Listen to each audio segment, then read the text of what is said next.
안녕하세요. 오늘은 내 아이의 문해력은 이라고 해서 저희가 이번에 제3회에 진행한 문해력 분석표 이야기에 대해서 말씀드리려고 이 영상을 촬영하게 되었습니다.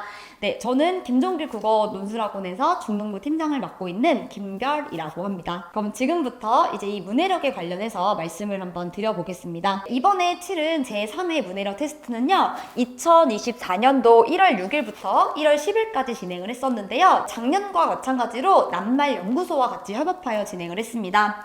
네, 이 낱말연구소는 어휘정보처리연구소인데요. EBS 문해력 테스트를 주관하면서 전국 20만 명의 표준화 검사를 진행을 했기 때문에 굉장히 신뢰도 높은 기관이라고 봐주시면 될 것 같아요. 먼저 이 문해력 테스트에 관련해서 한번 말씀을 드릴 건데요. LQ 지수라고 해서 이제 보통 책을 읽을 때 학생들이 가지고 있는 그 능력을 파악하는 시험인데요. IQ 검사처럼 학생들의 그 수준을 파악하는 이제 시험이라고 봐주시면 좋을 것 같습니다. 네, 이 중에서 저희 이제 재원생들은요, 3급, 4급, 5급에 대한 이제 시험을 치르게 되었는데요. 먼저 5급에 해당하는 초등 이제 5, 6학년 친구들은 어떤 거를 이제 확인을 했었냐면은 글을 읽을 수 있는 능력이 있는지, 그리고 기본적인 독해 능력이나 내용에 대한 이제 주제를 파악하고 있는지 이런 거를 확인하는 시험이었고요. 그리고 중학교 1학년, 2학년 같은 경우는 기본적인 독해 능력을 가지고 있는 상태에서 문장과 문장 간의 관계라든지 아니면 글의 구조를 파악하는 그런 거를 이제 관련된 시험을 치른 거고요. 마지막에 있는 중학교 3학년, 고등학교 1학년 같은 경우는 이제 기본적인 독해 능력, 글의 구조를 파악하는 능력 이런 걸 바탕으로 비판적인 독해 방법들을 잘 이해하고 있는지 이런 것들을 좀 확인하는 시험이었다라고 봐주시면 좋을 것 같습니다. 네, 이렇게 설명을 들어도 이 LQ 지수라고 하는 것이 책과 어떤 관련성이 있는지 궁금하신 분들이 있어서 한 번 더 조금 쉽게 설명을 해드릴 건데요. 도서의 수준과 학생들이 글을 읽을 수 있는 능력들을 비교하는 시험이라고 봐주시면 좋을 것 같습니다.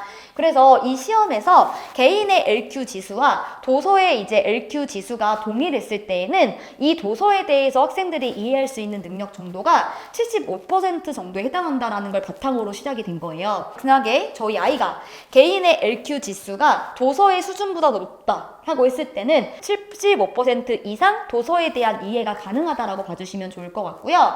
반대로 개인의 LQ 지수가 도서의 LQ 지수보다 부족할 때에는 도서에 대한 이해력이 좀 부족해서 글을 읽을 때 좀 어려움을 겪고 있구나 라고 생각을 해주시면 될 것 같습니다. 네, 그러면 이 아이의 LQ 지수와 도서의 LQ 지수에 왜 비교가 필요하냐면 도서의 수준과 학생의 수준을 잘 파악해야지만 이 친구가 지문을 읽었을 때 쉽게 느끼게 하는지, 친구들은 이제 쉬울 때에도 어려울 때도 책을 읽을 때 모두 다 어려움을 겪고 있기 때문에 이 수준을 파악하는 것이 굉장히 중요한 시험이라고 봐주시면 좋을 것 같습니다. 네, 이 시험 결과 저희 학생들을 한번 보자면은요, 저희가 이제 올해는 총 2241명의 친구들이 총 시험을 봤었습니다. 예년 이제 그 성적과 비슷했을 때 전국 단위의 이제 학생들과 그 다음에 재원생 친구들의 비교를 한번 해봤을 건데, 이 학원 응시자 중에서 최고 점수와 최저 점수가 이제 기본적인 친구들보다 굉장히 높게 이제 나왔습니다.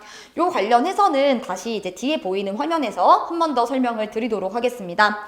네, 분석 결과 저희 이제 회색깔에 보이는 것이 전국 단위의 학생들이 문해력을 가지고 있는 수준인데, 빨간색은 저희 김종길 국어 논술학원 재원생들의 이제 평균이라고 봐주시면 될 것 같습니다. 네, 이 표와 마찬가지로 전체 재원생이 학년별로 평균값을 매겼을 때 학원에 다니지 않는 친구들보다 월등하게 높은 점수를 가지고 있다라고 봐주시면 좋을 것 같은데요.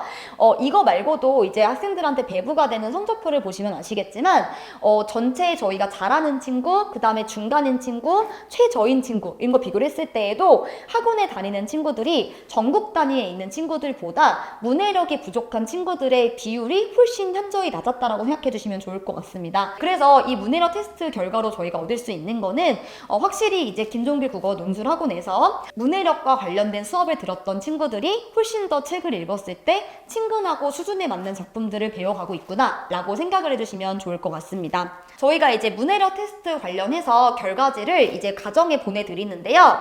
결과지는 총 3종으로 이제 보내드리고 있습니다. 첫 번째는 이제 낱말 결과지, 그 다음에 김종길 국어 결과지, 세 번째로는 학년별 문해력 결과지를 보여드리고 있습니다. 제일 먼저 낱말 결과지부터 한번 말씀을 드리자면은 낱말 연구소에서 직접 작성해서 저희 학원으로 보내준 자료입니다. 네, 이 자료에는 어떤 것들을 이제 얻을 수 있냐면은 학생들이 지금 글을 읽었을 때 취약한 영역이 어딘지, 그리고 뭐 사고력, 사실적 독해력, 그 다음 비판적 독해력, 추론적 독해력 이렇게 영역별로 나누었을 때 지금 학생의 수준이 어느 정도 해당하는지 그런 것들을 확인할 수가 있습니다. 네, 그리고 이제 여기 보시면은 나의 LQ와 마찬가지로 도서와 이제 관련된 그 수준도 이제 확인할 수가 있는데요. 이제 도서별로 LQ 지수가 나와 있는 책들이 있는데 그 책이랑 비교를 했을 때 학생들이 이 정도의 책이 적합하다라는 걸 이제 확인할 수 있기 때문에 가정에서 따로 책을 읽어주실 때 이 자료를 바탕으로 봐주셔도 좋을 것 같습니다. 두 번째로 보내드리는 자료는요, 김종길 국어 이제 결과지인데요. 재원생 어머님들께서는 한 번쯤 받아보셨을 만한 이제 성적표인데 저희가 매주마다 보내드리는 주간 김종길 형식처럼 네, 저희 학원에서 자체로 만들어서 이제 보내드리는 결과지입니다. 앞에 있는 거와 이제 차이가 어떤 게 있냐면은 문제 유형별로 봤을 때 우리 아이가 몇 점을 득점을 했는지, 그리고 아이가 틀린 문제가 오답률이 몇 퍼센트에 해당하는 문제인지 그런 것들을 좀 확인할 수가 있고요. 그리고 이 학원 응시자들끼리의 평균, 그러니까 저희가 전국 단위의 평균과 학원 친구들끼리의 평균도 따로 이제 확인할 수가 있는 건데요.